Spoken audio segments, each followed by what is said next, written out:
All I ever wanted was you, but you left me alone inside these empty, broken walls. And I can't see it clearly, but it's obvious. I know that you left me alone inside this empty, broken hall. And now you'll be the reason why my soul is tainted.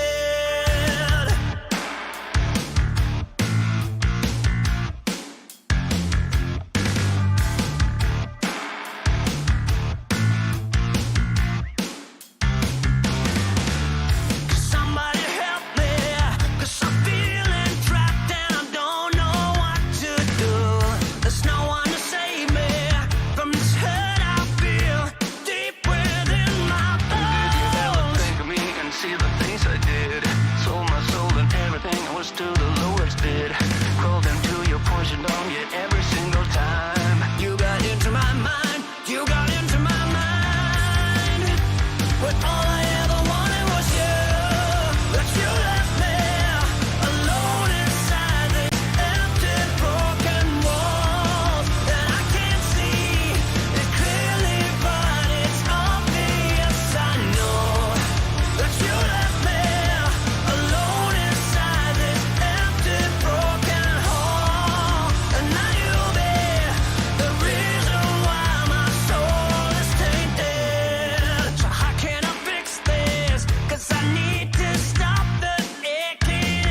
After a fun and entertaining race last week and a very close finish that saw the fourth, different winner in as many races, we come to one of the more technologically demanding circuits that America has to offer here at Mid-Ohio in Lexington.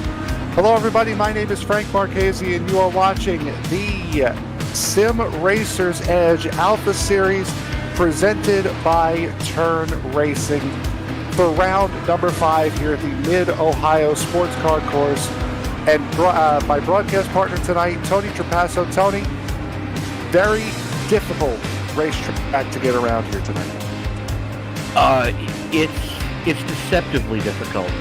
You look at the layout and go, oh yeah, that's simple. And then you take a look at the elevation changes and undulations that go on throughout this course that are part of the Mid-Ohio Valley.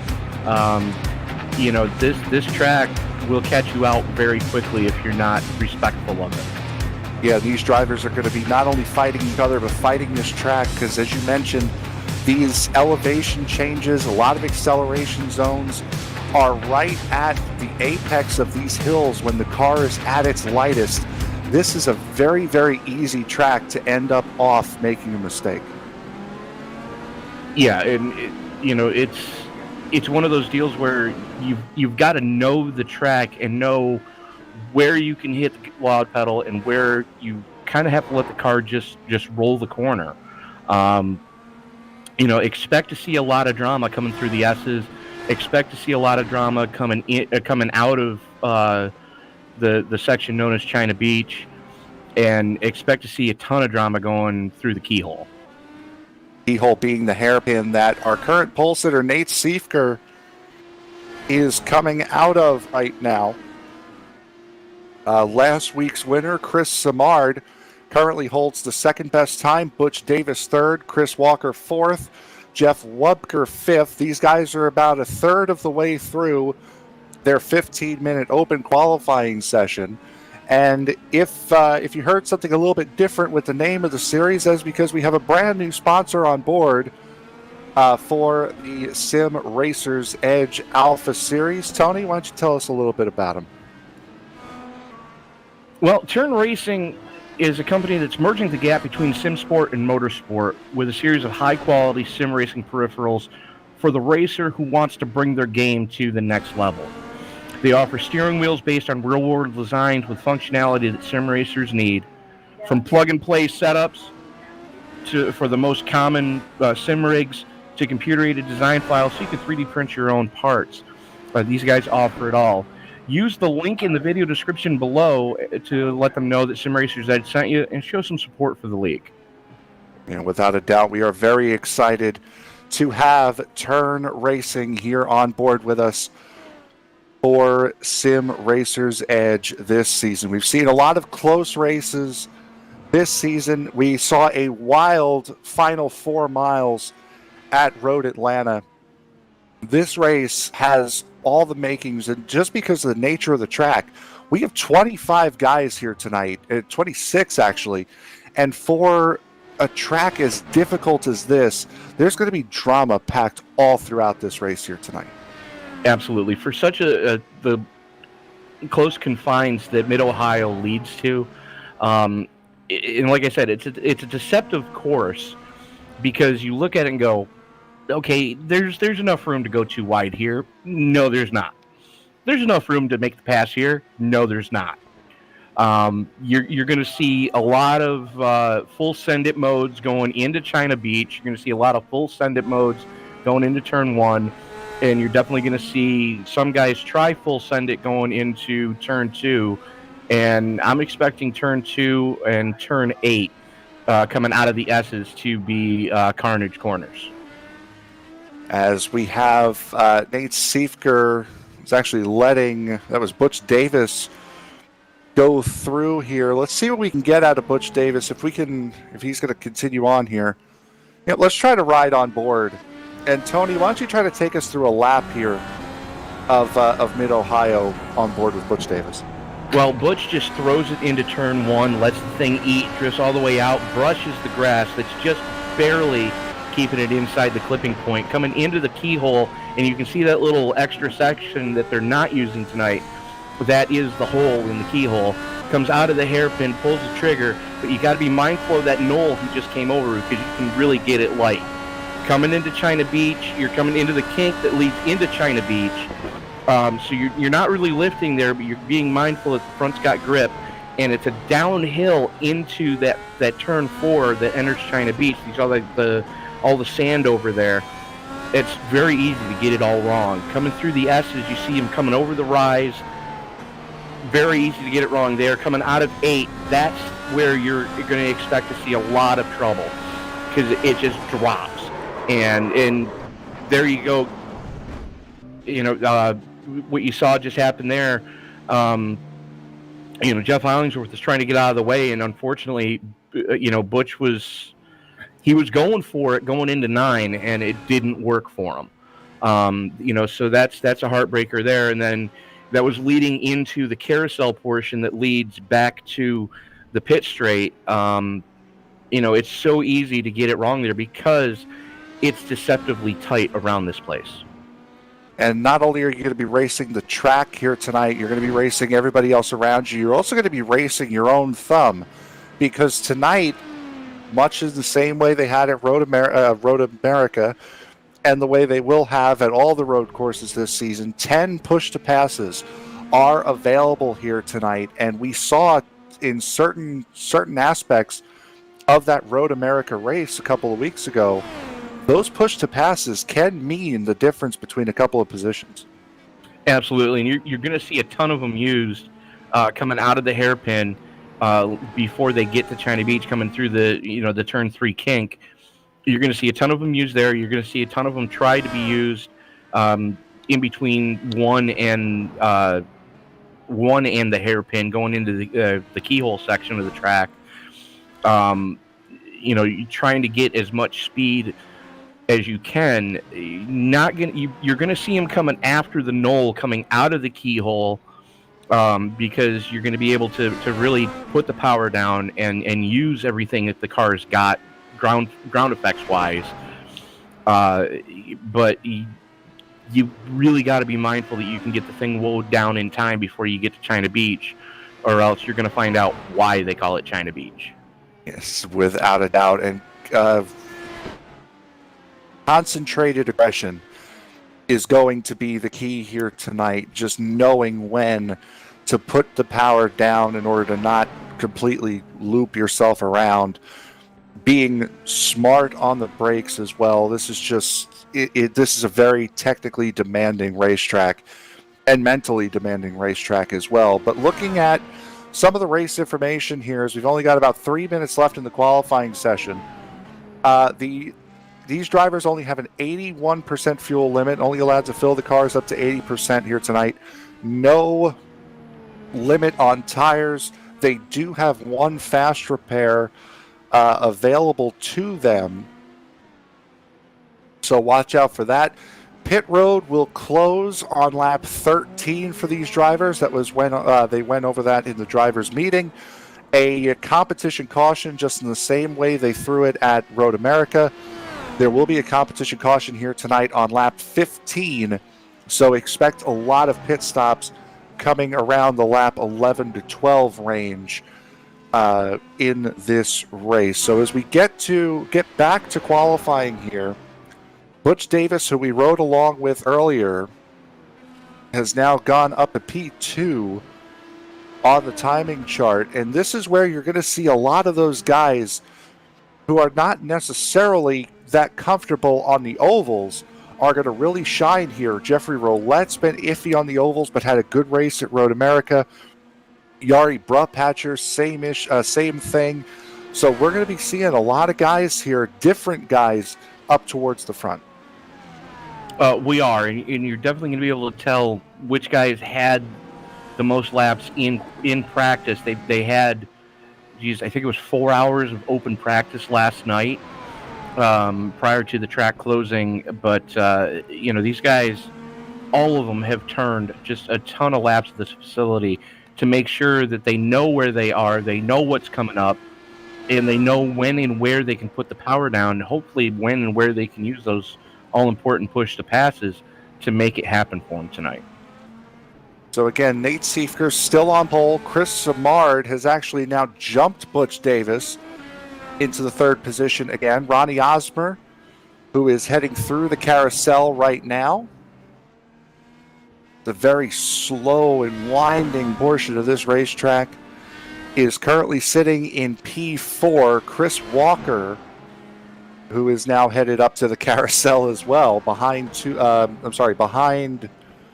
one other car and ahead of somebody else. A little bit of a wiggle going through the carousel, as the top 5 here are separated by a full second, and then there's a lot of guys that are very, very close to each other between that, say, 6th through 15th area. Absolutely, and that would be Yari Browpatcher that Chris Walker is currently trailing behind right now, and showing his love for Cheeseheads, as he's got a new paint scheme on that number 23 tonight. Walker rocking the Green Bay Packers colors on that car tonight. And with everything going on in the world right now, it's looking like the Packers, who are supposed to be playing the Niners tomorrow, that game might actually get canceled. And it's quite interesting as to why he would run that here and instead of Road America. It wasn't ready in time. Well, there you go. That could be a very good reason. As qualifying is now over, Walker bails on his lap. And he's going to slot into P5. Yes, he will. Ernie Ludwig now coming through Thunder Alley and into the carousel. Ludwig in 13th at the moment. Comes through the final corner. A little bit of a wiggle there, getting back on the power. Not better than his most recent time, and I believe Carl Burke is on track right now. He's just pulled it in. Jeffrey Roulette is slow. Michael Sturgill, who after last week fell all the way to 3rd in points. Coming through the carousel now. He's on a flyer, too. He might improve position here. He went negated off somewhere. Yep, it was negated. So Sturgill will end up in P10. And if my eyes are correct, he is the only car on track right now. You are correct, sir. So that will settle the qualifying order here for the 26 drivers that will take the field here tonight.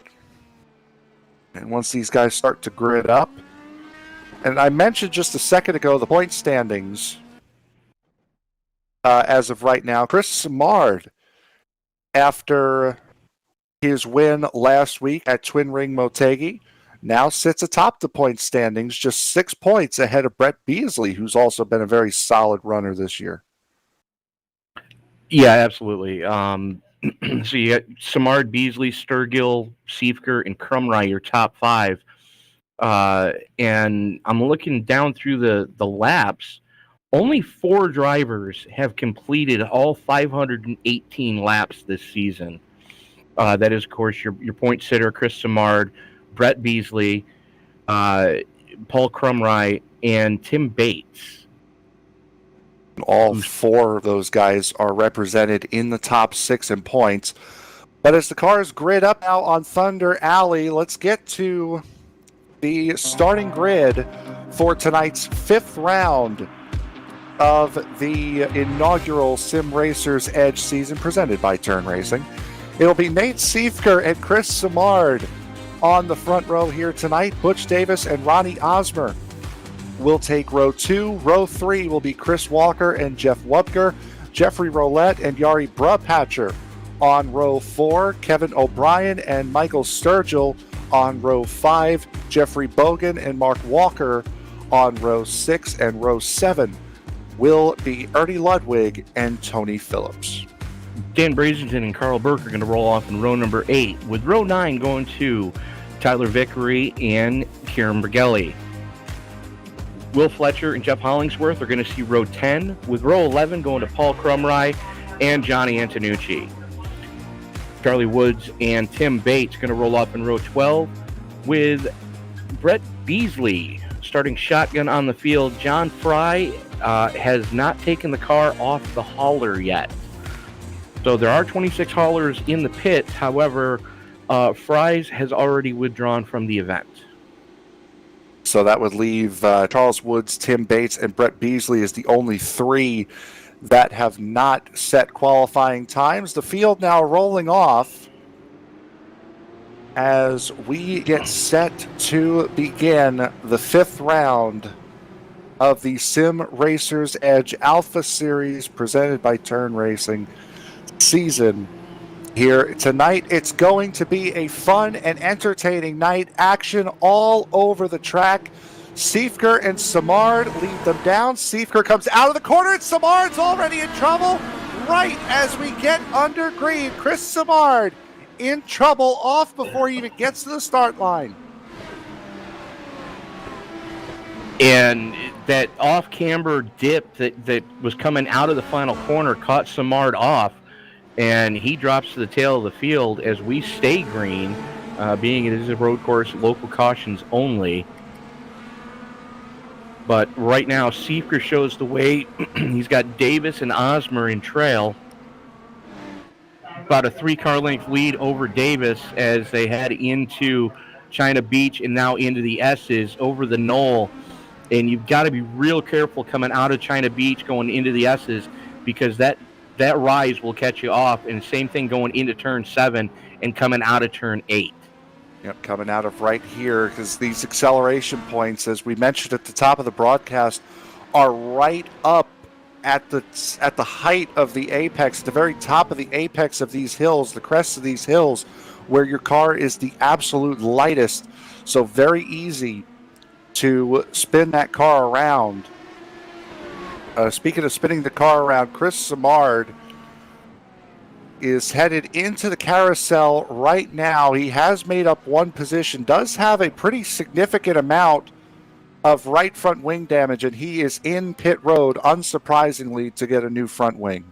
Absolutely. You really need that every ounce of downforce that front wing will give you. You need it here at the Mid-Ohio Sports Car Course. So I don't blame him for, peeling off and getting it. He's not going to go a lap down because of this track being 2.25 miles around, but you need it for all 13 corners here, and I wouldn't blame him if he got a splash of gas to get that handle as well. Meanwhile, back up in the front, I was going to say, Butch Davis right on the rear wing of Siefker as they come into the carousel. Yeah, Butch Davis got a great run and a big dive going into the carousel from Butch Davis. Davis got a great run going through the S's, pulled right up to the back of Siefker's pink and black number 10.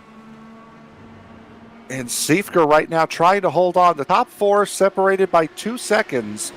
The top 3 are just shy of a second and a half. So Ronnie Osmer able to keep up with Davis and Siefker, but Davis looks like he's being held back just ever so slightly by that 10 being in front of him. Well, Siefker knows that he's going to be able to take a pit stop in about 8 laps, so he might not be pushing as hard as he could. He's just trying to see what the tires are going to look like after a decent run. It's not going to be a full fuel run, but he's going to be able to see what's going to happen. As he knows what he's doing on a road course. Ronnie Osmer, no slouch on a road course. Butch Davis, no slouch on a road course. Chris Walker, no slouch on a road course. And Jeff Wubker really starting to show road course prowess as he's currently holding down the number 5 slot. Yeah, and going back just an incident a little bit ago, Johnny Antonucci running wide at the top of the hill in turn 9 going onto Thunder Valley has gone into the pits where he still remains. So Johnny Antonucci now 1 lap down in that number 13. Nate Siefker, Butch Davis, Ronnie Osmer. And Osmer's another one. You remember him saying after coming home with a podium at Road America, he was not confident on the road courses. But with the way he performed at Road America, kind of settled him down. And he said he was actually looking forward to the road courses now. Yeah, he's with the team that he's running with this season. He's really started to find his own on the road courses, and I think the coaching that he's getting from his teammates is really starting to help him. As we've got a battle heating up now for 14th spot. That's one of our part-time broadcast partners, Tyler Vickery, all over the rear wing of the number 26 Tide Ride of Ernie Ludwig. And Jeffrey Bogan you saw running wide a little bit at turn 9. Oh, there's a car around. There's a couple of cars around. That's Carl Burke. Looks like Tony Phillips was involved in that one. Yep, Mark Walker as well. Oh, no, Kevin O'Brien. Kevin O'Brien was the other one. That got ugly. I just went back and looked at that. Mark Walker just caught more airtime than a skateboard at the X Games as Kevin O'Brien blew the corner and started to spin, and Walker, nowhere to go, just ran over his front tire. And then Carl Burke, trying to avoid it, just nosed it into the tire wall. Yep, so there's, again, another incident. It's surprisingly Kevin O'Brien deciding to stay out despite having no left front wing on that. I don't think he realizes it yet. Yeah, he'll realize it once he goes through the S's. Top 3, though, still remaining the same. Osmer's fallen off of Siefker and Davis just ever so slightly. Chris Walker's starting to catch up, and Jeff Walker not that far behind either. Because Osmer is right on the rear wing of Davis. Well, he's caught up now. He was a little bit behind going into the carousel, but he got a great run through the carousel, caught right back up to the back end of Butch Davis. Absolutely. They come out of the hairpin. Now, the thing is, with that hairpin, that's another deceptive corner because it's off camber downhill, so the track is falling away from you as you're making the corner, and it's real easy to get that all wrong as your top 3 starting to pull away from Chris Walker now. Yeah, Walker's sort of hanging around just under 2 seconds behind the leader, Nate Siefker. Jeff Wubker has completely broken away from Michael Sturgill. Sturgill currently sits in P6, has 4 seconds of clear road ahead, and about 6.5 seconds of clear road behind him to Yari Brupatcher, who's fighting with Jeffrey Roulette and Tony Phillips right now. That's the battle for 7th. And this just in, Carl Burke has put it on the hauler for the night. Yes, he has, unfortunately. But Siefker, Davis, Osmer, Wubker, Sturgill, Brupatcher, Roulette, Phillips, and Bogan rounding out your top 10 right now as the battle just rages for your top 3, with Siefker showing the way and Davis giving him everything he can handle right now in that Fanatec number 43. And when you're looking at these guys and the way you're racing, you know you're going to have a competition caution lap 15. As there goes Davis, trying into turn 4, decides better of it. And now that's the unfortunate thing, though. You really have to wait until turn 9. Until about the start-finish line before you can even think about making another move again here. Yeah, because you come over that crest, you can kind of use one coming through where Thunder Alley, you're coming into turn 9, but you've got to wait until coming onto the front straightaway off of turn 13 before you can think about using another PTT. And he being Butch Davis has fallen back a little bit, and that battle has forced Ronnie Osmer, to fall off ever so slightly as well. As for those of you who are looking at last week's winner, Chris Samard, he has fallen back to the 22nd position, going through the S's right now, coming out of the S's.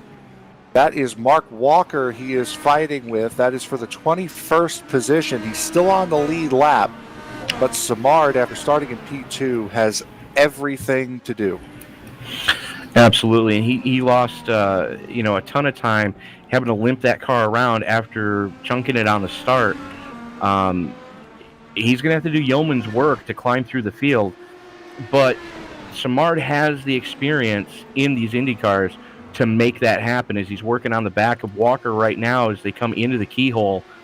Look for Simard to possibly use a push to pass going into China Beach.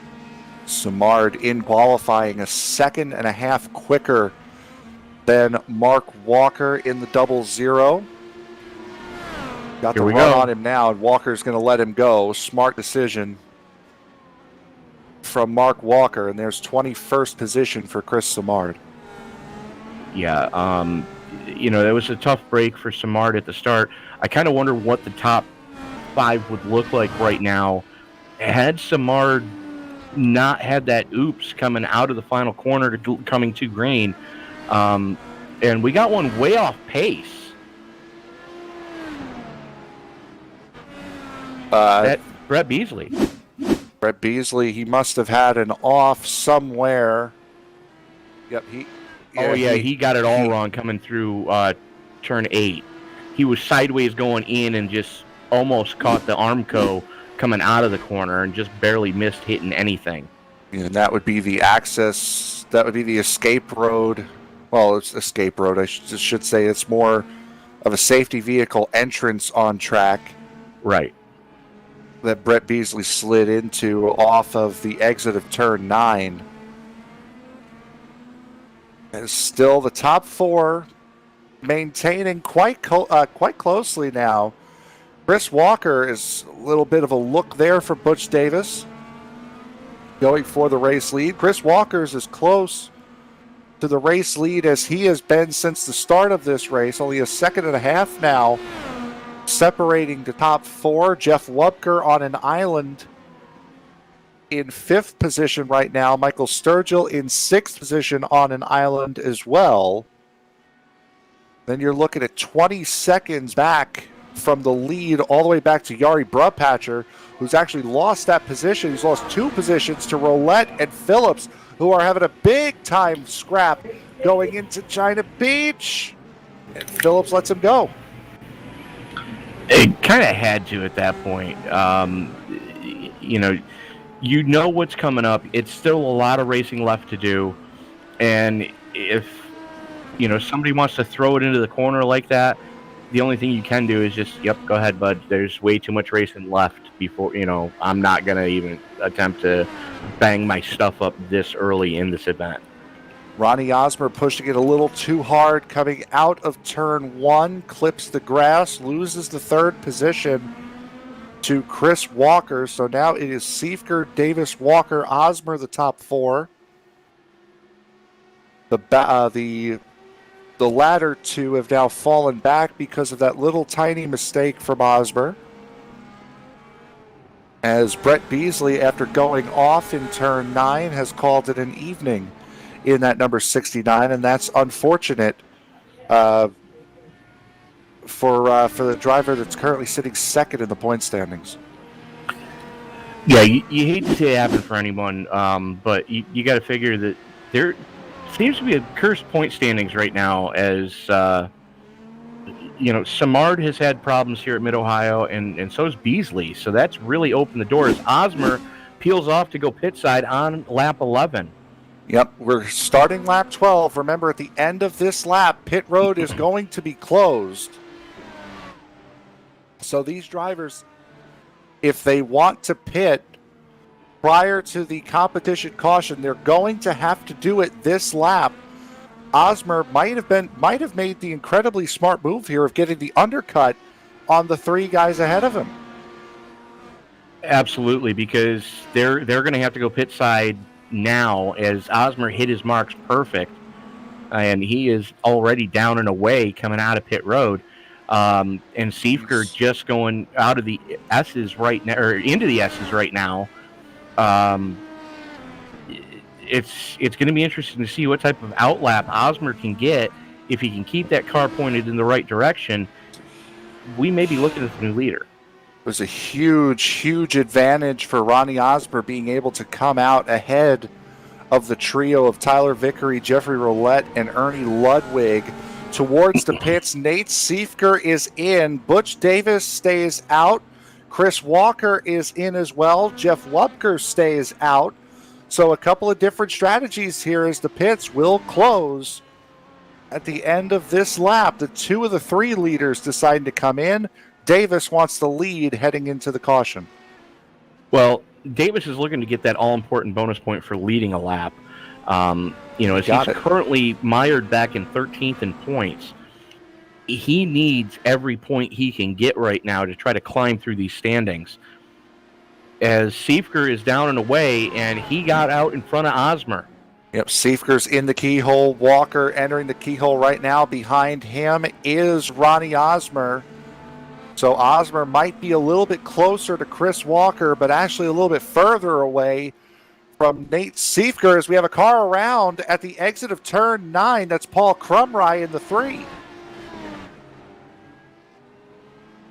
And it doesn't look like he hit anything, so that's good news for the new driver for Team Voodoo this season. But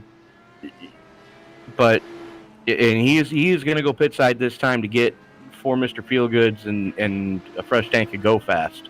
Would have to assume that he just hit the gas too early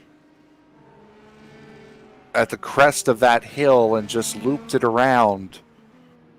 That's kind of, if that was the case, and if that was what happened, he kind of stopped in the area of where you would stop if that would have happened. If that made any sense whatsoever. Absolutely. And the surprising part is they haven't announced pits closed. So pits should be closed now, as the competition caution should be coming out here fairly soon. Not sure if it's going to be at the start line or if it's going to be at the end of lap 15, but the competition caution should be coming out sometime in the next 5 miles. Well, Davis comes out of turn 13 down the front straightaway, and no caution just yet. No caution yet is right, as it's Davis putting Charles Woods a lap down. Okay, so it's going to be the end of 15. Yep. So right now the top 5 sits as follows. Butch Davis, Jeff Wubker, 5.5 seconds behind. Then it's a further 16 seconds back to Nate Siefker, Chris Walker, and Ronnie Osmer, who did come into pit. The top 2, Davis and Wubker, did not pit on lap 12 prior to the pits being closed, as the caution now comes out. And these guys are going to lose a ton of spots. Yeah, they are, and that's truly unfortunate for a guy like Butch Davis, who's had a very quick car that's been able to stay up with Nate Siefker. And this just in, Kieran Bergelli has withdrawn from the event. He is now the eye in the sky in the race control box.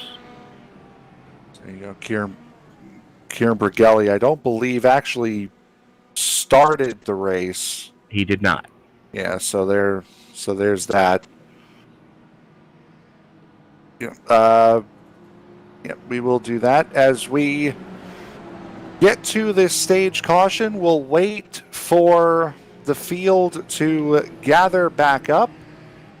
We will take a quick break and be right back. You're watching round 5 of the Sim Racers Edge Alpha Series presented by Turn Racing right here on ESBN. Back in a moment.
Turn Racing is merging the gap between sim sports and motorsports with a series of high-quality sim racing peripherals for the racer who wants to bring their game to the next level.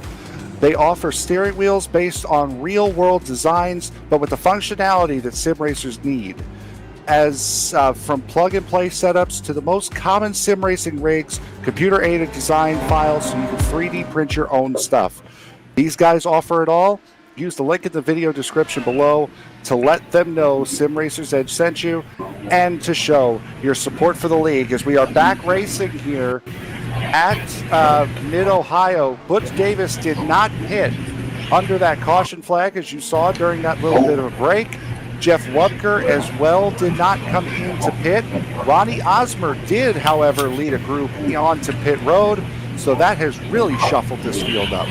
Absolutely, as Nate Siefker wasted zero time getting by Jeff Wubker, as Wubker is now in a voodoo sandwich with Siefker in front of him and Chris Walker right behind him, as Siefker leading that freight train to try to reel in Butch Davis.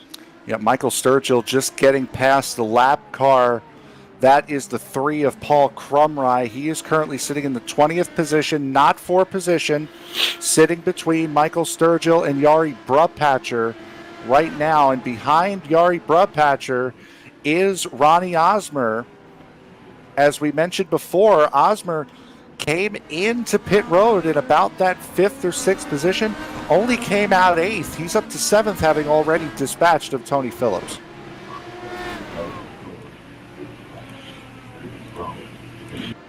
Yeah, absolutely. As these guys are just flat trying to get it right now with Brubpatcher under heavy fire right now, as Osmer working his inside, and I believe that's Tony Phillips right behind him. Yep. Well, that's no, that's right. Paul Crumry.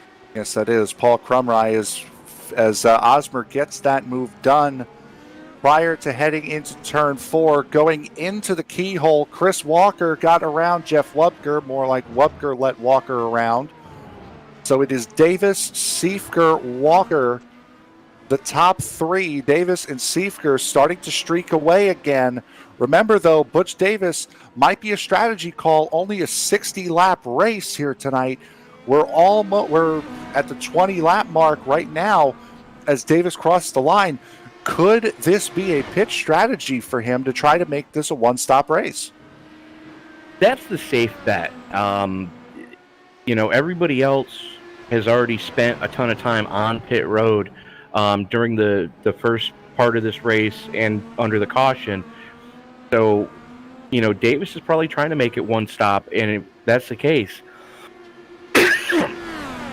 I hope he can do it. He's got Nate Siefker breathing down his neck. Siefker makes a late move going into turn 4. They give each other plenty of room, as this is a difficult place to try to make a pass. Siefker able to hold it around the outside of 5 into the S's. Siefker takes the lead back. On track pass of Butch Davis. Nate Siefker back to the point. And that's what fresher tires looks like. Siefker's only got maybe 5 laps on his tires, and only about 3 of those have been under anger, whereas Davis has 20 laps on his tires, and most of it's been under anger. So the fresh tires are really starting to show right now, as Davis is now falling back into the clutches of Chris Walker for 3rd. Yep, Walker is flying only about that same 2.5 off of Nate Siefker that he was in the first round, and a big dive from Walker and a huge lockup going into the keyhole. Walker's going to lose a lot of that time and fall right into the clutches now of Jeff Wubker as Walker sent it into the keyhole. Absolutely. As if we can get a new fire suit to the 23 pit and a new fire suit to the announce booth. I think to the 43 as well. He had to have seen that coming. Oh, absolutely. And Jeff Wubker's got to be seeing this and going, yeah, go ahead. Just go ahead. Crash each other out. I'll take second. Thanks, lads. Appreciate it. As that is Jeff Wubker right behind Chris Walker. Michael Sturgill right behind him, followed by Ronnie Osmer. And then there's about a 3-second gap back to Yari Brudpatcher in the 89. Jeffrey Roulette in that McLaren-looking number 66. Sitting right behind Paul Crumry, who again is in the 19th position, a lap down. And Wubker's finally gone pit side. Yep, that was an expected pit stop from Jeff Wubker. He had not stopped yet in this race. Butch Davis is still out on track. He's the only other driver that has not come into pit just yet. Johnny Antonucci has called it an evening, so now we have 3 retirements here.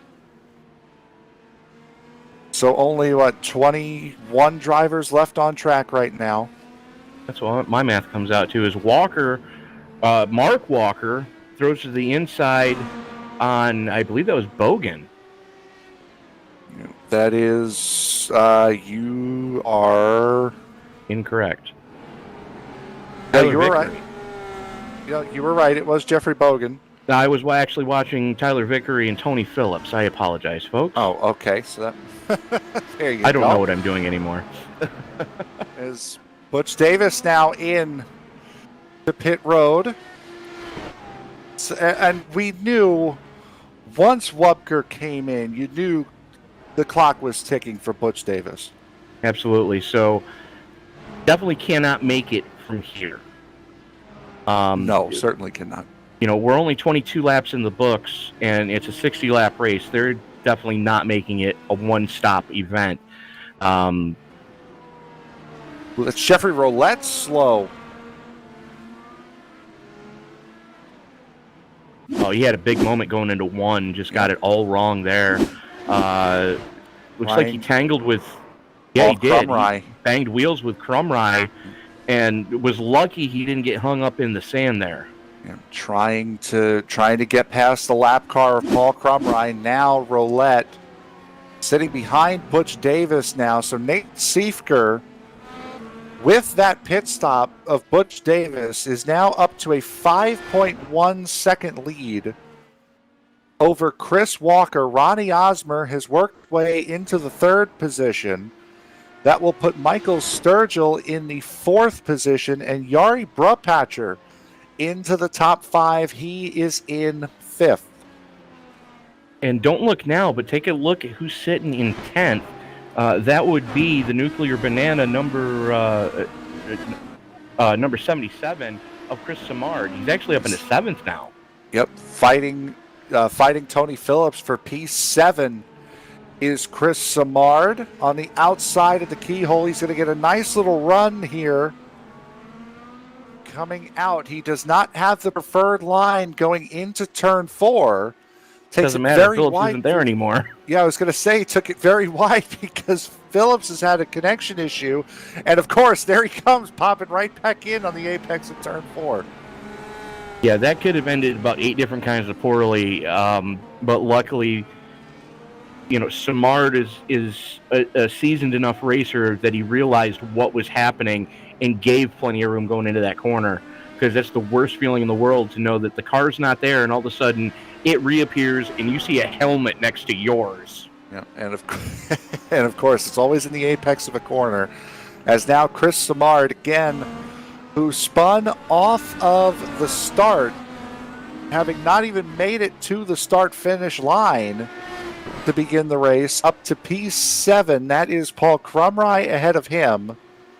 And his next victim is Tyler Vickery, who's running his first race of the season. And boy, oh boy, did he pick a whirly of a track to do it at. Absolutely. I mean, if I was going to look at a schedule and go, yeah, I want to run one race this season, it's going to be Mid-Ohio. Yeah, no, there's not enough tequila on the planet to make that happen.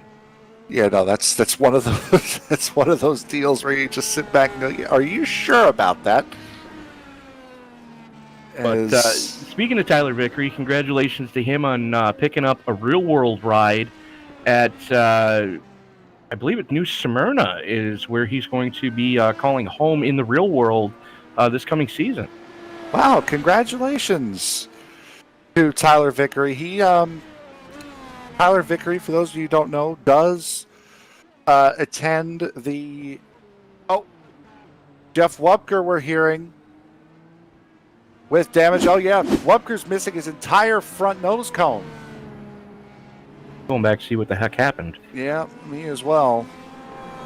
That's big junk. Got it all wrong coming out of 13. Yep, out of the last quarter. Oh, and he was slowing up because Jeff Hollingsworth had an issue there as well. Clipped the back end of Hollingsworth and just nosed it into the concrete. Ouch. Yeah, Hollingsworth took a big slide out of that corner. Hollingsworth, this is a very uncharacteristic night for Hollingsworth. Well, Hollingsworth already stated that he hates this track with a passion. Well, you can tell. And it has to do with the fact that all the elevation changes. It's very easy to get it all wrong. So, hats off to Jeff Hollingsworth for keeping it in the top 15 so far. But, it's going to be a long night for the United States Coast Guard number 97. And we've seen Jeff Hollingsworth plastered all over ESBN with Paskies, with this series, with the Western States Racing League. So we know the kind of high-quality driver Jeff Hollingsworth is, and it's very surprising to see him as far back in the pack as he is, really without a hope or a prayer of a chance, if we're honest. And he swings it wide coming off of one. That's flirting with disaster because you get one tire into the grass here, and there's no traction out there, and he's pushing it right now, trying to make up some time because he knows he's got Dan Brazington right behind him. Now, there's another one that's been having a rough night tonight. Brazington, we normally see running up towards the front, not having a good time at all here on the road course at Mid-Ohio. Yeah, no, and a trio of drivers coming into pit road that last lap. Tony Phillips was in, Michael Sturgill was in, Yari Brapatcher brought it to pit road as well this last lap here. As guys now starting to see, these are guys that came into pit on that just before the pits closed on lap 13, not necessarily feeling serious pressure as far as the fuel tank is concerned, but enough to, this is kind of where they're starting to position themselves for a late race kind of hold off as far as fuel goes. Well, if you're Ronnie Osmer and most of the people behind him, we saw wholesale pit stops during the competition caution. Those guys that did come in to top the fuel tanks off, they might be able to stretch it out to one more stop. If I remember rightly, I could have swore I saw something that was saying that the pit window, if you're saving fuel, you can get up to 27 laps on a tank here. But again, that's if you are really conserving fuel around here. So we're itching towards that 27 lap to go range. We're working on lap 28 at the moment. Battle for fourth place now raging as Chris Samard has caught Tyler Vickery.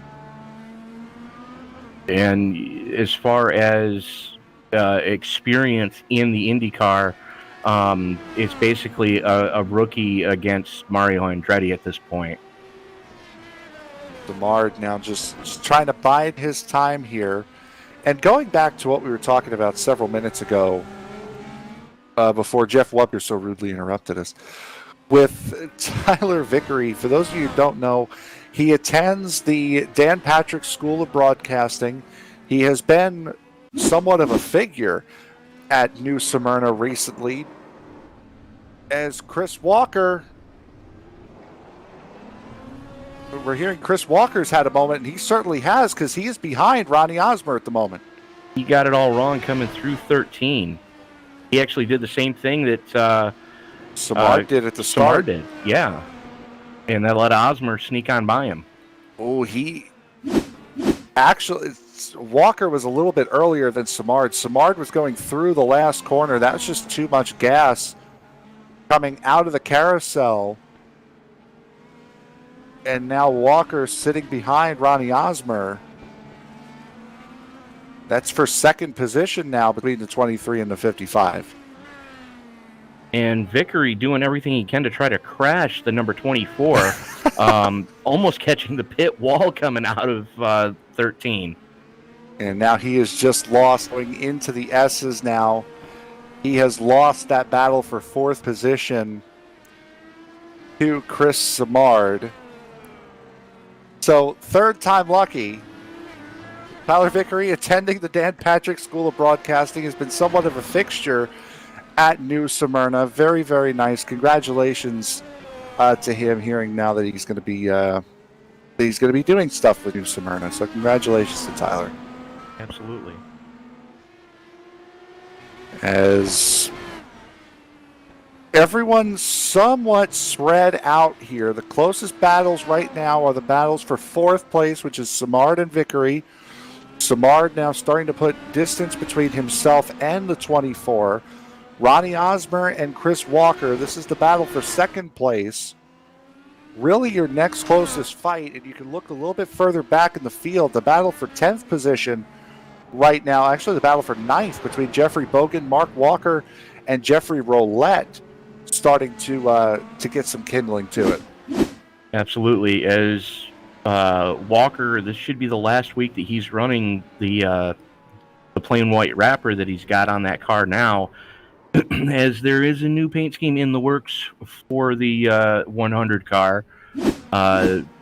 Details to be revealed at next week's event. There you go. And speaking of next week's event, that next week's event, if you go to ESBNofficial.com, which is in the link in the description of this stream on YouTube, you see that? There's a plug. You're welcome. At Phoenix Raceway, 200 laps around the Phoenix Raceway. That should be a fun and interesting night as well. A lot of close racing around a rather short track with a bunch of really fast cars. Hey, since I've used all my sick days, can I call in dead next week? Darn it. Well, I know after having to work last week, I know I certainly can't. But, Phoenix should be fun. It's, very different environment from where we have been so far this season. It's going to be interesting to see what they can do at the tight confines in the desert there. So it's kind of a crapshoot at this point. As that was a battle for second position there as they were working around the lap car of Tony Phillips. Oh, a big slide through the keyhole by Osmer is able to keep the momentum. But going into turn one, Chris Walker fancied a look. Walker could not get the move done, and then Osmer overshot the keyhole. Going into turn four, Walker just too far back. He's going to have to wait another lap to try to make a move. And that's what I was talking about during the pre-race, where it's off-cambered downhill, and Osmer just pushed a little too hard, knowing that he had Chris Walker all over his rear wing. He had to do something, and he may have put a little bit of fear into Walker to back off a little bit. Again, it's controlled aggression is the name of the game here. There are a lot of very heavy braking zones. You have to have the patience to let the car roll through these corners. And if you think it's hard doing it in this, imagine doing it in an Xfinity car. That's got to be insanely difficult to do. In any car, it's insanely difficult to do, especially in a car that doesn't have ABS or traction control. So, they do this all the time in sports cars. Yep, hence the name. If you ever really want a challenge, try it in the Formula Spec Ford Racer here. Yeah. That's, we're hearing from the production truck that our camera operator tonight, Mr. Sam Cooper Bennett, thank you for providing the camera controls tonight. Also, loathes that car with a passion never before seen, like the rest of us in the booth here. I think he's calling in sick for that race as the leader, Nate Siefker, with a 16.5-second lead, decides to bring it down into pit road. And as I mentioned a couple of laps ago, Tony, I said you can get, if you're really saving fuel, 25 laps is about what you can do. 27 laps, pardon me, is about what you can do on a tank of fuel. He's got 26 laps to go at the moment. He's got 26 laps to go, but Osmer stays out. Chris Walker goes in, and I believe Chris Simard stayed out as well. Yes, he did, as he comes across the stripe now. Those guys can definitely make it on one more stop.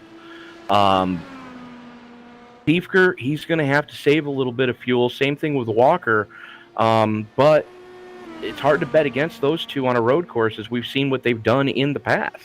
Yeah, Siefker and Walker keeping very similar pit strategies, as they are teammates, as you would expect. List of retirements here tonight: Kieran Brigelli did not take the start. Carl Burke, Brett Beasley, Johnny Antonucci, Charles Woods, and now Paul Crumry done for the evening here tonight at, I was about to say Road America, at Mid-Ohio. Also coming up through these next couple of days, tomorrow night, we are very excited for tomorrow night, as Tony, you and I will be back in the booth together again. Looking forward to it. This time for a brand new series to ESBN. It's the United Sim Racers Association Cup Series, round number 1 at Michigan International Speedway. Broadcast will begin around 8 o'clock p.m. Eastern Time tomorrow night. Tony, incredibly excited for tomorrow night. Oh, absolutely. Anytime we get a chance to broadcast anything from the house that Penske built, I look forward to it, because you're not going to see single groove racing like you can see at some other tracks. You can see 3 and 4 wide all night long at a place like Michigan, and no quarter asked for, no quarter given, and just some of the best racing on the planet happens in Brooklyn, Michigan.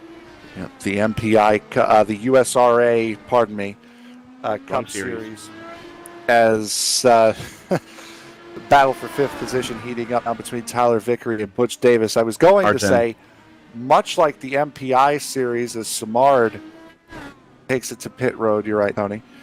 Much like the MPI series, this is another league where we can expect full fields, full 30-plus car fields, as Vickery unable to hold on against Butch Davis going into turn 1. Davis up to P4 now. Well, Vickery has been driving his butt off to try to maintain a top 5 right now, and he has some of the oldest tires on track. So, look for Davis has already gone pit side. He has fresher tires. He has, a little bit better of a run going, a better groove going, and Vickery's worn more of the goodie off the tires than Davis has. So, yeah, that was kind of academic there. Yeah, so that's the I'm sorry, that's no, I was right. That was 4th place. Sewn up now for Butch Davis. So that means Tyler Vickery in his first race of the season in a top 5 position, still with a pit stop to go. Battle for the lead now, as Nate Siefker has jumped up on Ronnie Osmer and Tony. I was just going to say, I don't know if you saw that, Tony, but Osmer is missing the left half of his front wing. So we're trying to go back and see what happened here. And that was a lap. There was a couple of laps ago, as a matter of fact. Oh, wow. Going into turn 9. Oh, wow. Turn 8, pardon me. Ouch. And that's Bates just parking it on the racing line. And that not only wipes out Osmer's front wing, that also wipes out that, 10-second lead he had on Nate Siefker, as Osmer now will take it to the pits earlier than I'm sure he wants to, but he needs to get that wing repaired. But he has no choice. He's definitely got to burn a fast repair because he definitely has suspension damage because of how he hit Davis and or not Davis, sorry, Bates. Because of how he hit him, there's got to be suspension damage on that car. And he did hit him quite hard, as Osmer now down and away. New front wing attached. As Osmer spins it off coming out of turn one, he's actually cutting through the kink. The heck? That's... Ronnie, that's not the course, bud. That is something that I'm sure Mr. Bergelli is not going to take too kindly to, as he is having one heck of a time. As now he's going to pull it over. I'm almost positive he was told to do that. And I think that is the end of Osmer's evening. Called it a night. If heartbreaker there for Osmer. If he wasn't parked, I would be a little annoyed as well. He actually used part of what they consider, and I'm not kidding when I say this, he used part of what they consider the oval here at, or no, I'm sorry, that was part of the short course that eliminates the hairpin keyhole section of the track. And yeah, that's definitely you hate to see it. Yeah, without a doubt. And that all started with a little bit of a twitch coming out of pit road, and Osmer just decided to take it on through right to the kink and just skip the keyhole. As Nate Siefker has regained his lead. He's on the back of Ernie Ludwig right now, who is in the 13th position. Ludwig trying to give him as much room as he can going into turn one, and does. So now, with the retirement of Ronnie Osmer, as Ludwig overshoots the keyhole. And Ludwig is actually, or was in 10th. Yep. He was the last car on the lead lap. So let that sink in. We started 23, and Nate Siefker and crew have lapped all the way now up to 9 cars left on the lead lap. As that's Michael Sturgill right in front of... No, it is not. Sturgill's going through Thunder Alley. Okay, I stand about corrected. to get into the carousel. But those were the words my tiny mind was trying to form together, was that he is lapped up to 10th. As that's actually Mark Walker in 8th place in front of him. Yep, so that means Walker... Bogan has had an issue at some point, because he was being scored in 8th place last time through. So Bogan has had to have had an issue at some part of the racetrack. Oh no, he was fine. Boy, iRacing's timing and scoring is funny sometimes. I was about to say the same thing, but I was about to be a little less PC about it. Michael Sturgill in P7 going through the S's right now, about to go into Thunder Alley. Is the last car on the lead lap in the 7th position. So with 20 laps to go, coming to 19, Nate Siefker has a 14.2 second lead over Chris Walker. Walker has put another 6 seconds on Butch Davis, who has another 19 seconds on Chris Samard, running in the 4th position, who has an 11-second gap on Tyler Vickery in 5th. Absolutely, and the rest of the field more strung out than a methadone clinic. Pretty much. Still, Roulette, Bogan, Ludwig, still somewhat close. Phillips, Fletcher, Hollingsworth, those guys are all right there with each other. Jeff Wupker's not far off of him. Unfortunately, those guys are not battling for position as Butch Davis brings it in from the 3rd position now. Unlike Siefker and Walker, Davis can push like hell right now. And the thing is, Chris Simard has already had his money stopped. He is now sitting in 3rd place. So Davis is going to have an uphill climb. Yeah, he can push like all get out, but does he have enough time? We're inside 20 to go. Chris Simard, this is a redemption story for Chris Simard. Again, if you're joining us a little late here, right off the start, coming out of turn 13, before they even got to the start-finish line to start the race, Chris Simard spun out, put it in the wall on the outside of turn 13, put him all the way to the back of the field. He has now worked his way up into the 3rd position, but he is going to have a quick Butch Davis behind him for the rest of this race. And Davis is no slouch either. Simard started 2nd. Davis started 3rd. He did, and if you look, the only distance that separates them is the length of the front straightaway, because Simard was entering 1 and Davis was going through 13, and you can kind of see as Simard goes into the keyhole hairpin, that was Davis coming out of 1. So he can see Chris Simard. It's a very faint visual, but it is a visual nonetheless. As Nate Siefker going through turn 1 has about 3/4 of a straightaway behind Michael Sturgill, who currently sits in the 7th position, the last car on the lead lap.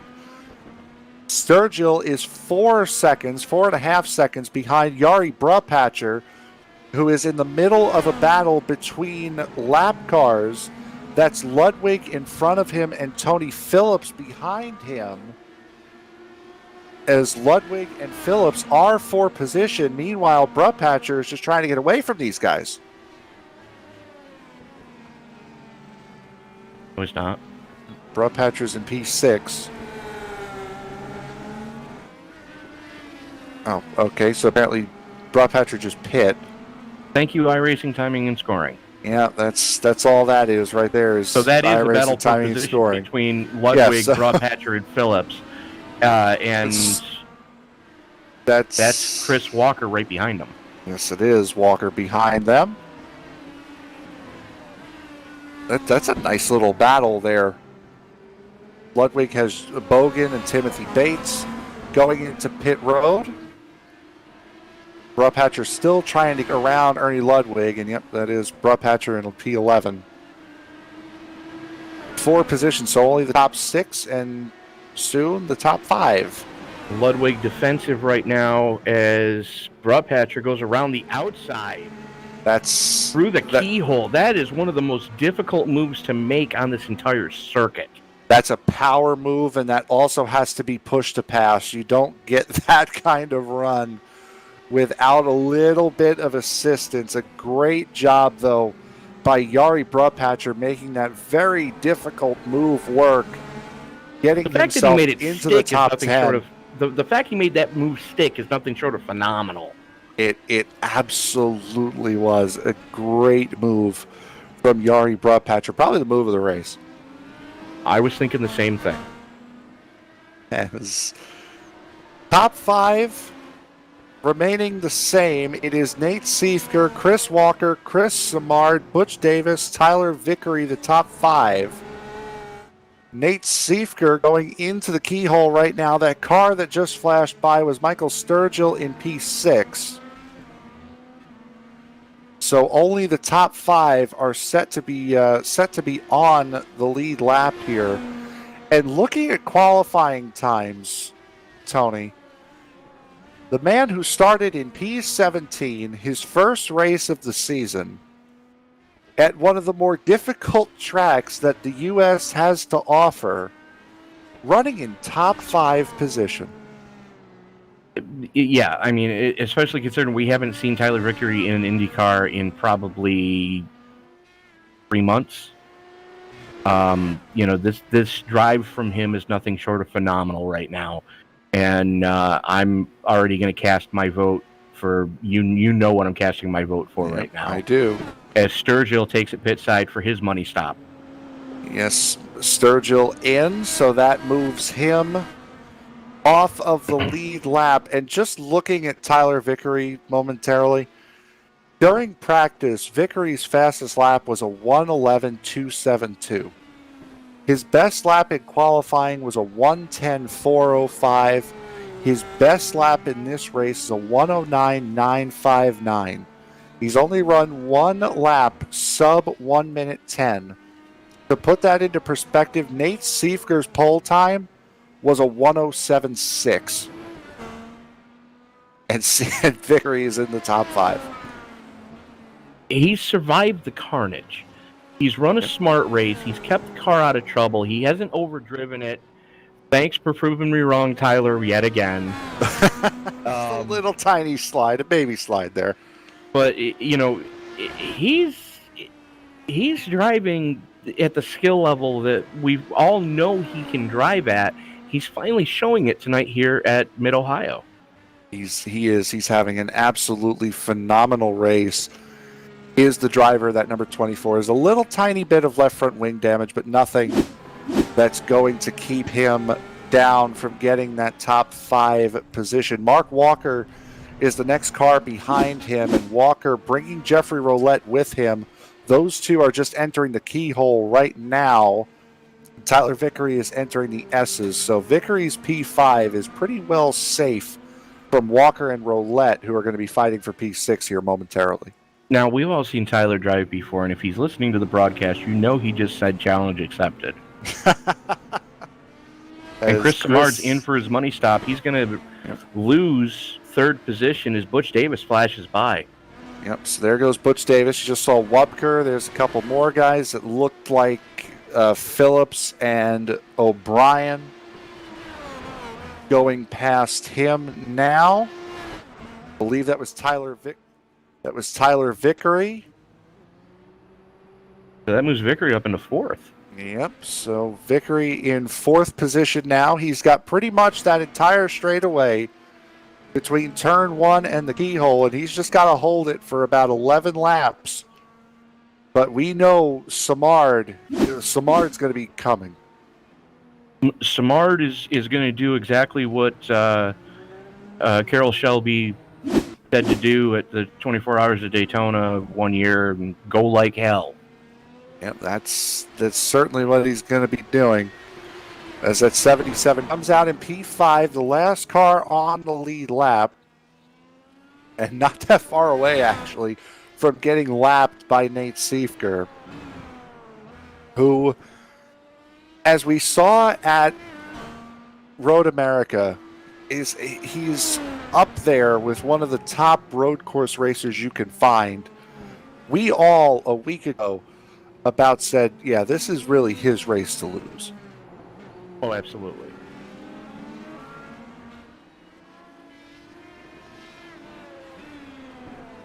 As Bogan working all over the back wing of Yari Brabhatcher. Brabhatcher just got by him.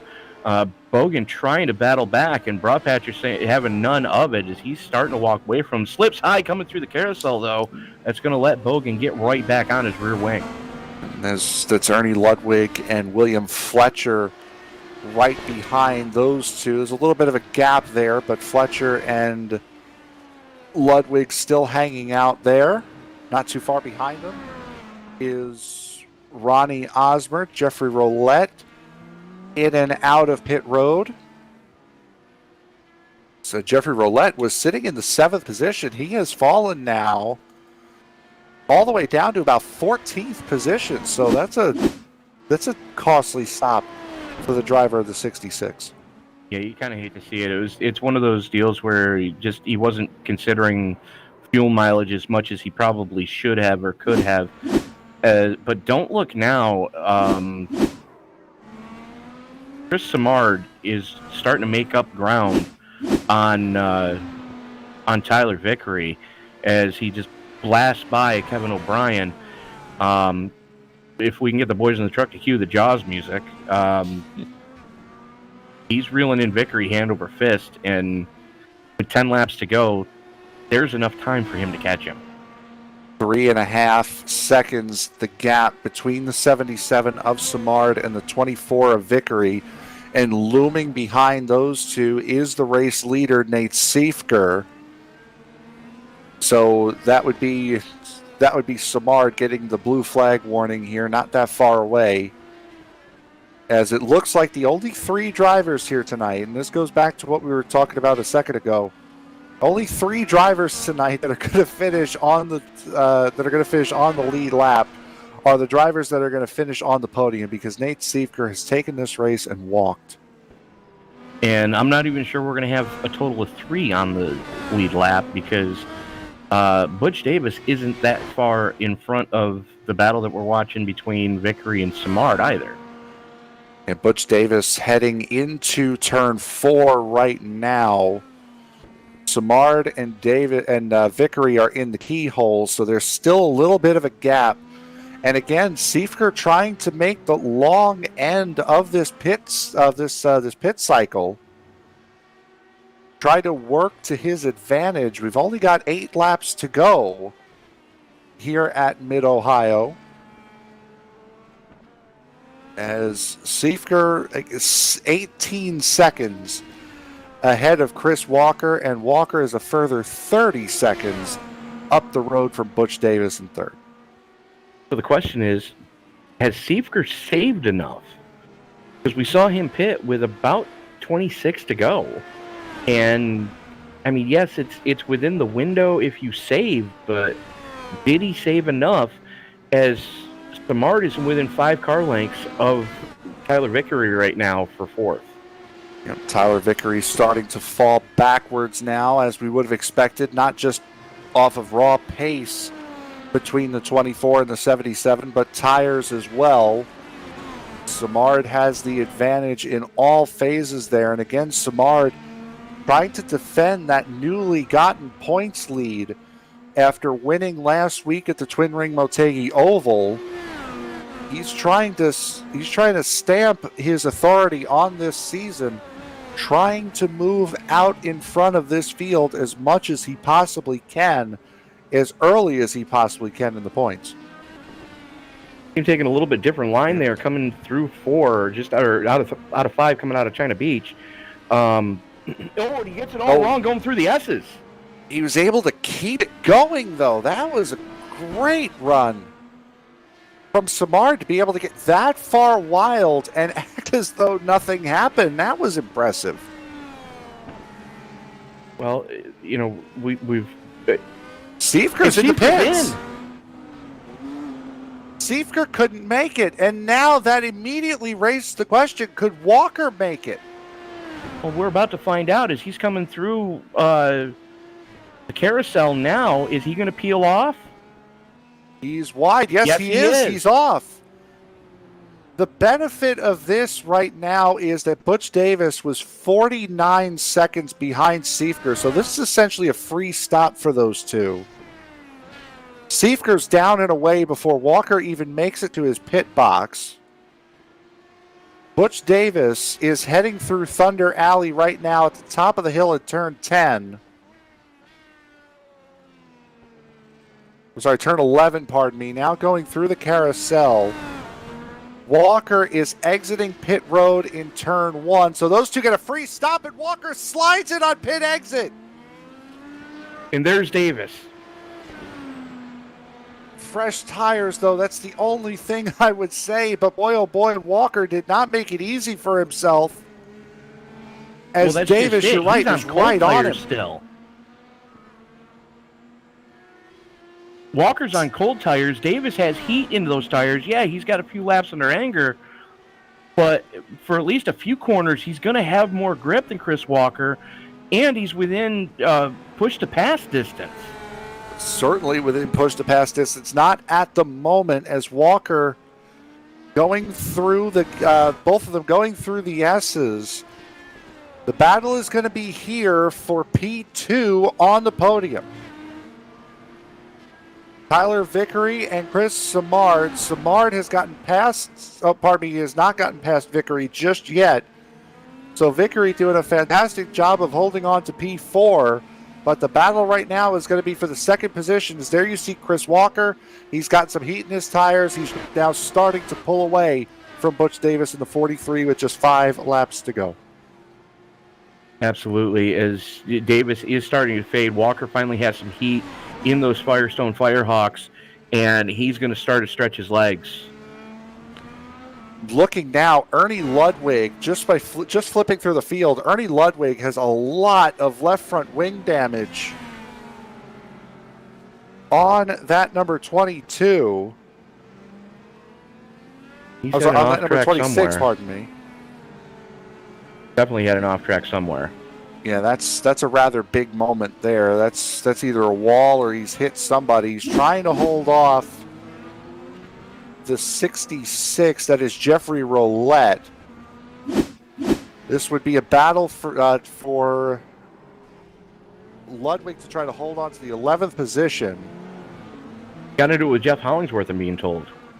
So there's... Hollingsworth is in the pits now with wing damage, with a lot of damage on that number 97 for Jeff Hollingsworth. So his bad night continues to get worse. Chris Walker now is actually coming up behind this group that we were just talking about between Roulette and Ludwig. Sturgill is up ahead of this group and starting to pull away. Here comes Roulette. This would be for the 10th position. Roulette going into turn 4. Ludwig not going to give it up easily. Inside turns to the outside. Ludwig lets him go. He's going to have to let Chris Walker go as well. And there goes Roulette around. And broadsiding him is Ernie Ludwig. And that was almost a great move from Roulette. You hate to see that happen, but I mean, two of the nicest guys on track just having the night they'd just as soon forget right now. Yes, I'm sure a lot of guys are going to be having that type of night, but the battle right now, as second and third have kind of cooled off, fourth and fifth, however, is continuing to heat up as Tyler Vickery somehow, some way, has managed to stay ahead of Chris Simard for the 4th position. Siefker is on 3 laps to go now, heading into the S's. These guys are just heading through the carousel. So they're a ways back, and Simard gets a great run coming off the final corner. Giving him plenty of room is Vickery. Simard, job done. As Hollingsworth coming out of the pits, that could have ended poorly another half second earlier, and they would have had problems. As Vickery gets it all wrong coming through the keyhole, Simard up into 4th. But what a drive for Vickery, still in the top 5, not having seen the inside of an IndyCar in almost 3 months. And Simard, what a drive from him after being relegated to the tail end of the field as the green flag came out. Not only relegated to the tail end of the field, but about 30 seconds behind the tail end of the field, has been able to drive that thing just off of the podium. So from 24th at the time, 24th, all the way back up to P4, that is an incredible drive from Chris Simard, who that's a driver of the day worthy drive. Absolutely, and Chris Simard showing why he deserves to be the points leader. He was points leader coming in. Not sure how the points are going to be coming out, but he's still going to, be near the top battling for this championship all season long, especially if he has drives like he had tonight. The question remains, though, what would have been if he wouldn't have had that oops on the initial green? Nate Siefker, last lap, having come into the pits to fuel up, get new tires, ran a 1:07.7, which was less than half a tenth off of his qualifying time. Chris Simard running 2 seconds slower. But that 10 of Nate Siefker has been the dominant force all night long, from the word go, from pole to winning, essentially going from pillar to post, leading this race. Absolutely. Nothing short of just a dominating performance out of the 10. And you kind of expected nothing less out of Nate Siefker. He has been the road course ringer every time we've come to a road course in Indy cars that we've shown here on ESBN.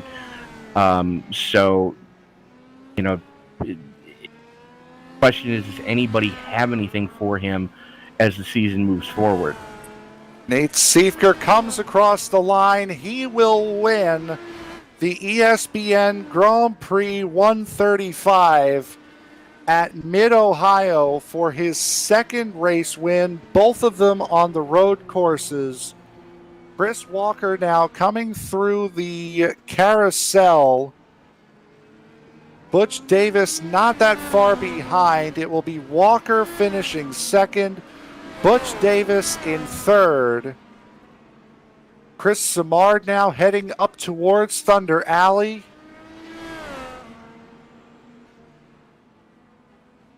Now headed through turn 11 into the carousel. Simard from second to Tyler Vickery's out of 24th gas. to fourth. And you're right, Tyler Vickery is out of gas. He's not that far away from home, however, as Vickery just has to navigate one more corner.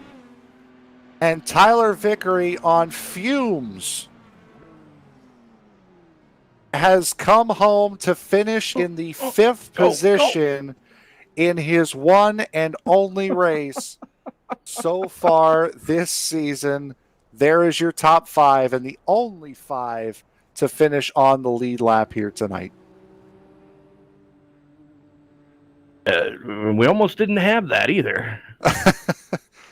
No, he was pretty well. He was pretty well off, but we will get to the post-race interviews here in just a moment, as I believe, Tony, you have Nate Siefker here momentarily. Tony with Nate Siefker.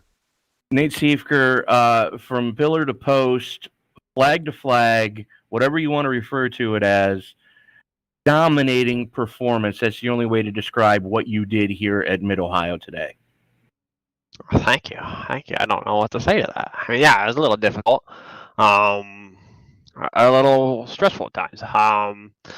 That entire first stint was by design. Me being that slow, trying to keep Butch and Ronnie. Really, what I was trying to do is I was trying to destroy their tires to make them try to undercut each other, which Ronnie did. Except I didn't take into consideration that Butch was probably saving a load of fuel behind me, just drafting up next to me. So when he stayed out and then I realized what he was doing, I was a bit concerned with that. So the first stint went planned. The second stint I had to work a bit harder because I had to get by Jeff right away on the restart. And then I got to Butch, and me and Butch had an awesome battle through 4, 5, and 6. Hopefully you guys caught that because it was incredible to watch or be a part of. And then from there it was I knew Butch had to make one less pit stop than me, I thought. Obviously I must have been wrong somehow. Or maybe he made a mistake. But I had to gain 23 to 26 seconds on Butch's race time. That's what I figured. And the same with Webker, and I thought maybe a couple others might ink it out as well. So I was pushing, trying to get that gap as high as I could. And that first stint was really not my great. The second stint wasn't my greatest stint. Third stint, I had a really bad set of tires until the last 4 laps, and then I was able to crank out 3 PBs of the race, and then I got low fuel, fresh tires, and cranked out the fastest lap from there. So otherwise, it was a pretty good run for me, I'd say, and it was a good run for the Voodoo guys. Well, we were kind of wondering, when you pitted with 26 to go, if you were going to try to make it from there, and with 3 to go, you answered that question for us. How short were you on fuel coming to 3 to go? I was like four laps short. I think I pitted with like on 54. So yeah, I knew I was short. I knew I was going to be short. And so I knew from there I'd just get the bonus point for getting the fastest lap. I knew Chris would take a run for it there. I know he was trying to save his tires to get to the fastest lap too. Thankfully, I got it. But yeah, it was definitely a little bit difficult there worrying about Butch. I don't know exactly what happened to Butch's race for him to get 30 seconds behind me. But if he had to make one less pit stop, he would have been right there. So Butch made the right strategy call tonight. It just looks like it didn't quite pan out his way by the looks of it. Well, did you happen to see what happened on the initial start with the guy that was challenging you for the pole position? Yep. Chris Samard. Yeah, I did, and I remember the words that you told me pre-race: "Don't do what you did in the recruitment race where I clipped the apron," and I made sure of that because I really didn't punch it around the start. And then I saw him wiggle and then go into the sand trap. I was like, Tony's gonna get a load of that one. So I was like laughing to myself there that first corner or two. But then it was time to manage the gap the rest of that first stint. That first stint really went exactly the way I wanted it to. I wasn't accounting for Butch's fuel saving, and it almost came back to bite me in the end. I think Butch had the pace maybe to get that, but I think he had a couple of things happen to him in the race. I'm not entirely sure yet. Well, moving forward, next week we go to the desert at Phoenix. Your thoughts going from the 2.25 mile 13-turn road course here to the very differently shaped oval track in the desert that's only 1 mile in length? Short tracks like that aren't my strong suit. Almost my Achilles heel, to a degree. I gotta work. There's gonna be people there, I think, that that are gonna run really well. That usually don't run typically well because that's kind of their cliche, kind of their thing that they run. So I think I'll be a little bit more difficult there. I'll be fighting for a top 5 there by the feel of it. And maybe I can eke out a podium or something like that. Who knows? But the realistic goal going into there is to get a top 5. If I get a top 5 leaving Phoenix, I'll be happy. All right. Well, Nate, again, congratulations on the victory tonight. Is there anybody you want to thank before we let you go? Absolutely. I want to thank, first of all, I want to thank every single member of the league for the incredible turnout we had tonight. I think we had 26 cars either show up and take the green. I don't think we had anybody come in and back out, which is incredible for A, how new the league is, and B, just the group of guys that we have in this league, which is incredible. So thank you to every single person who participated and those who couldn't participate tonight as well for being a part of this. Thank you guys, of course, for broadcasting. Hopefully it might be running away. Didn't create a stalemate in the broadcast booth. I look forward to watching it back tonight and reviewing and seeing, what maybe I could have done better and checking out other people's races and watching the race back. And then thank you to the admin staff as well that works with me every week, day by day, trying to make not just this league better, but also our partners here at ESBN and also Turn Racing as well. We just launched a brand new partnership with them. We got a link. I don't know if you guys can post that or not. It's in the video description, sir. Yeah, so great. So yeah, just click that link. They got excellent products there at Turn Racing. We're really excited about that partnership as well. So yeah, thank you. Just thank you overall to everybody who's a part of this mammoth operation. Absolutely. Nate Siefer, again, congratulations on the win tonight. Looking forward to seeing you next week at Phoenix. Thank you. I appreciate it. So that was our winner, Nate Siefer. And I believe joining Frank now is the second place finisher. Frank, I believe you got Chris Walker with you? I do have Chris Walker. Chris, second place finish. You and Nate working the same strategy all race long. Kind of put you both a little short on fuel as we saw at the end. Yeah, it worked out. Ended up working out pretty good. What we learned from Road America was, trying it on a two-stop strategy may not have played out very well. Because at Road America, we were trying to save too much fuel, and during my after my first stint, I ended up saving a little bit of fuel, so I wanted to make sure I had real light load at the end. But tonight we decided to make it a three-stopper and just go for broke the whole time, and I think it really paid off. Well, Chris, I believe we just lost Frank. But talk us through that wild final pit stop you had. What was going through your mind as you almost gave up second place coming out of pit road? Well, I did that on purpose. No, I'm just kidding. No, I had a real good pit stop. It was just coming out of the pits that I just had a brain fade on. My pit limiter was stuck on, so I had to fix that. And then coming out of the pits, I got on the gas just a little bit too soon and got a little squirrely, straightened it up. And Butch was closing pretty quick on me. He got it within like a half a second or 0.05 of me. I think coming through the keyhole. And then I was just working like mad trying to put the gap on him. And then we came across, I believe it was Roulette and Ludwig coming over the top of Madness, and Roulette kind of spun it coming down the hill. And fortunately, I was able to sneak by without any incident. Well, go ahead, Frank. I'm sorry, I completely spaced out and I hit the wrong button there. Going into Phoenix next week, what are your thoughts? A very different style of racetrack, very small, very short for some pretty doggone quick cars. Yeah, for sure. I like Phoenix. Not sure what my results have been in the past there, but it's a really fun track. You get the dog leg in effect. It kind of drives a little bit like road course, so I think I should fare well. I should do pretty well there. I'm really looking forward to it. Coming off another road course podium, it feels pretty good. And anybody you want to thank before we let you go and celebrate your second place finish? Yeah, absolutely. I want to thank my wife and my kids for letting me kind of get away once a week to do this and help put this league on. I want to thank everybody over at Turn Racing for coming on board with Sim Racers Edge. You can find the link in our Facebook page. You can find the link, I believe it's in the bottom of your YouTube chat. Cross my fingers hoping.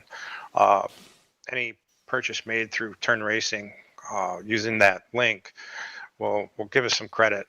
Then we put back in the league to put this all on for everybody. And my heart goes out to my daughter tonight because they had a really good volleyball season. They won their division and they went into the districts and had a really, really tough battle with a top 10 team in the state, and showed those girls really what was going on with my daughter's school. And my heart goes out to her. They ended up coming in second in that game, so she's pretty disappointed. And I want to thank you guys, ESBN, for putting this all on, and I can't be happier with the podcast that you guys are doing. It's awesome. And I want to thank everybody, all the drivers, for coming out and having faith in Sim Racers Edge, trusting us and helping lead kind of like the next phase of the IR18 chapter that we began quite a long time ago in one way, shape, or form. And we had over 20 drivers tonight at a road course event, so that was amazing. And everybody, of course, over at Voodoo Racing, that's my team. And I'm real proud of those guys, proud of how they finished. Congratulations to Nate. Awesome job, Butch, on your first podium. Guys, isn't that's so amazing, isn't it? Absolutely. Yeah, real proud of Butch, especially, his shoulder's been killing him, and he had a couple moments tonight. So, anyways, I'm a little long-winded, but really proud of everybody, and really thankful that Turn Racing came on board with Sim Racers Edge. All right, so there is your second place finisher here tonight, Chris Walker. Congratulations, bud. As now we will get Tony with Butch Davis. Butch Davis, your first podium of the season. One of the most hard-fought battles, and you earned this one tonight, my friend. Thank you. Finally, I've had pretty bad luck all year long, getting caught up in stuff, and even by my own mistakes. And to finally put a race together, to finish it out where I thought I should be, pretty doggone awesome. Had a scary moment with about 10 to go. As many know, I have issues with my shoulder and stuff like that. So I had a moment, lost about 3 seconds in one lap, but was able to regroup and just kind of told myself, get it together. You got a race to finish. And get it together and finish the race. You did. You almost were on the second rung of the podium. When Chris Walker had that big moment coming out of the pit stop for his money stop with about 5 to go. What was going through your mind when you saw him slow and sideways as you came out of turn 1? Yeah, I know we were on different strategies. I was on older tires. If I was going to take any shot at Chris to get around him, it had to be within the next 2 corners. Once I wasn't able to really get on him like that, I knew it was just a matter of trying to make it to the end, or if nothing else, be there in case he does mess up. I'm not going to look a gift horse in the mouth. So, like I said, being on the different strategy, I really didn't have any chance of competing with Chris or Nate on pure speed. So I went for the 2-stopper instead of the 3 like everybody else did, or most everybody else. And it worked out for me tonight. Well, Butch, I just took a quick look at the point standings after tonight. You gained 5 spots, my friend. You are now tied for 8th position in the point standings with Tim Bates. So congratulations moving into the top 10 in points. And your thoughts as we move into the desert next week and go to Phoenix? Yeah, slotting back up in the points is a good thing. Like I said, I had a few bad races a few bad races here lately that have knocked me out of the top 10. It's nice to be back up in there. Phoenix is always a challenging track. We've got a lot of fast guys, especially on ovals here. So I expect a very tight field, very tight race, and it gets kind of hot in Phoenix, man. Might be a little slippery. Who knows? Usually is, but Butch, again, congratulations on the podium. Finally getting a good finish that we know you can do. You're usually running up towards the front. You just get caught up in someone else's dumpster fire. At least that's been the case all season long. But again, good to see you up here on the podium, and hopefully you have better luck next week at Phoenix. Is there anybody you want to thank before we let you go, sir? Yeah, definitely want to thank everybody at ESBN for the broadcast you guys put on. Thank Turn Racing, our new sponsor here at SR Race and Racer's Edge, as well as all the guys that admin and as well as race at Sim Racer's Edge. We've got a great group of guys running the show and running in the show. It makes this very enjoyable on a Wednesday night to come out here and run. So thank all my guys at FBR Motorsports as well, and see you at Phoenix. All right, Butch, we're looking forward to seeing you at Phoenix. Best of luck to you next week. Thank you, guys. So there was your 3rd place finisher of the race. It would be Butch Davis, and we also have one more here that we wanted to get to. We wanted to get a word with our driver of the night, Chris Simard. Chris, I think the obvious question, you know it's coming. What happened on that start? I just mashed the gas too hard in first and lost control. I feel like an idiot, but it is what it is. At least I made it back up to 4th. I'm pretty tired, so. I can imagine. How difficult does a race like this become when you put yourself in that sort of hole? It it's pretty difficult. It's difficult to pass when you're way behind like that. Even with the caution that came out, it took me a while to get up through, and even though I was getting up through a little bit, I kind of benefited from other people's mistake. So I don't know. It was just I even made more mistakes too. So I don't know. Just kind of a crazy night, really. All right, yeah, we can hear that you are pretty wiped out after an incredible performance that saw you go from second to 24th and all the way back up to fourth again. Going into Phoenix next week, back on the ovals, you won the last oval race that we had this season. What are your thoughts going into Phoenix? Well, I love Phoenix. I don't know if it's the old one or the newer one, the new paved one. Yeah, I love Phoenix regardless. It's going to be interesting to see how you can pass there because it's a real tight track. So I'm cautiously optimistic about that. So, anyone you want to thank before we let you go and relax? I just want to thank you guys up in the booth. Everyone that watched the race for me. I hope I didn't disappoint tonight. So, my wife and son, and I can't think of anyone else. But all right, there's your fourth place finisher, Chris Simard. Bud, go and relax. Thank you. Sorry, I'm not a very good interviewer. So you're fine, Bud. You're better than some others.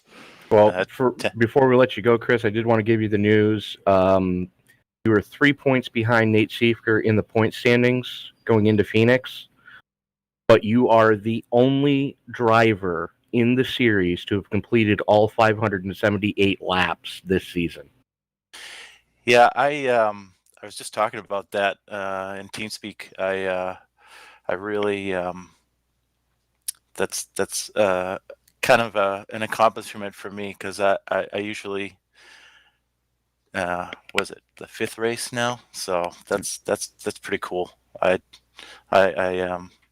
hope to keep that going. I don't think I've had that big a streak in any type of racing. So, all right. Well, Chris, looking forward to seeing you next week, sir. Congratulations.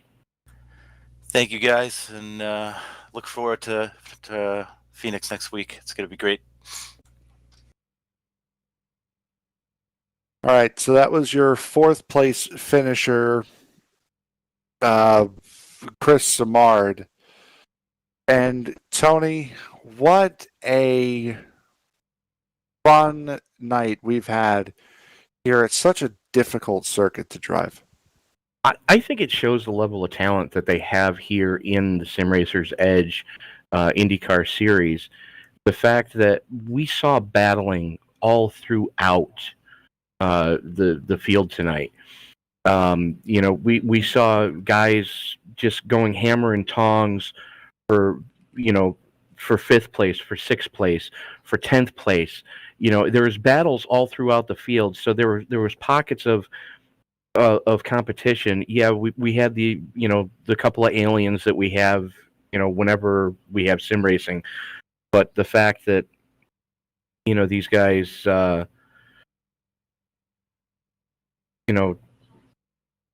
these guys just put on an amazing show week in and week out. And I'm looking forward to Phoenix. This is the first time I can honestly say I'm looking forward to broadcasting a race on a mile track. Yeah, we've had a couple of adventurous broadcasts on 1.5 mile circuits. Now let's start to bring the evening to a close. We will head now to the race results here for tonight. Nate Siefker, Chris Walker, and Butch Davis. You've heard from the three of them, as well as Chris Simard. Those are your top four. Tyler Vickery, the fifth and final driver to finish on the lead lap here tonight. Mark Walker finishing sixth. Yari Brupatcher brings it home in seventh position tonight. Michael Sturgill in P8. Jeffrey Bogan, P9. Jeff Wubker rounds out the top 10. Jeffrey Roulette finishing in 11th after his late race incident, which we saw. Tony Phillips finishing 12th, and Dan Brazington coming home in the 13th position. Pardon me. Will Fletcher coming home in 14th. Ernie Ludwig hanging on for 15th. Jeff Hollingsworth tonight, he'd just as soon forget only being able to salvage a 16th place finish. Kevin O'Brien in 17th. Tim Bates in 18th. Ronnie Osmer putting on the hauler early in 19th. Paul Crumry in 20th. Charles Woods in 21st. Brett Beasley 22nd. 23rd going to Carl Burke. Johnny Antonucci in 24th. And Karen Brigelli, the last car to take time in qualifying, choosing to sit out the race so that he can be the eye in the sky and be race control for us tonight. So thank you, Karen, for doing that. And John Fries as well. He was in here but did not start the race, finishing in P26. So that will do it for us here at the Mid-Ohio Sports Car Course. A look ahead to the rest of the weekend.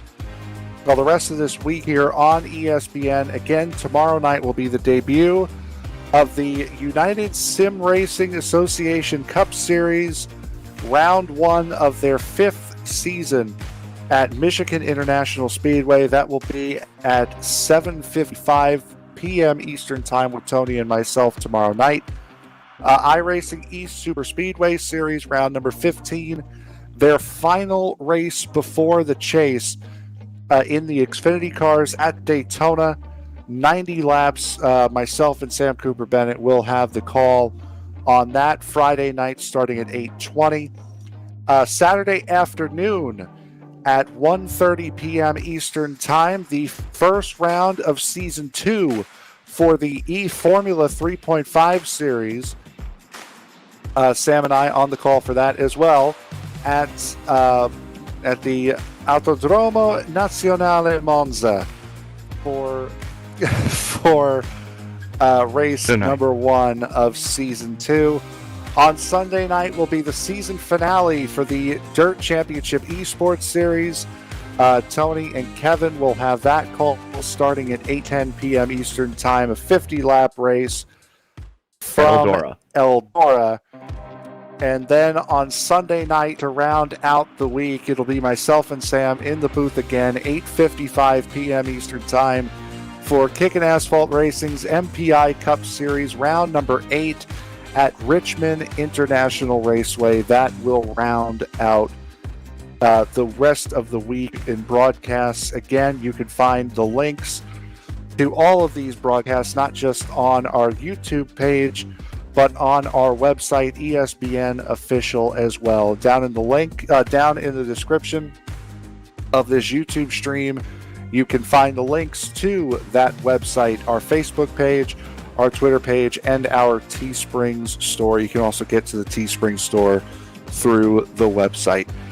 So that is it for us here from Lexington, Ohio at the Mid-Ohio Sports Car Course. My name is Frank Marchese. For Tony Trapasso, Sam Cooper Bennett, our producer tonight, we thank you very much for joining, and we will see you back right here for round number 6 of Sim Racers Edge next Wednesday night from Phoenix International Raceway. Good night, everybody.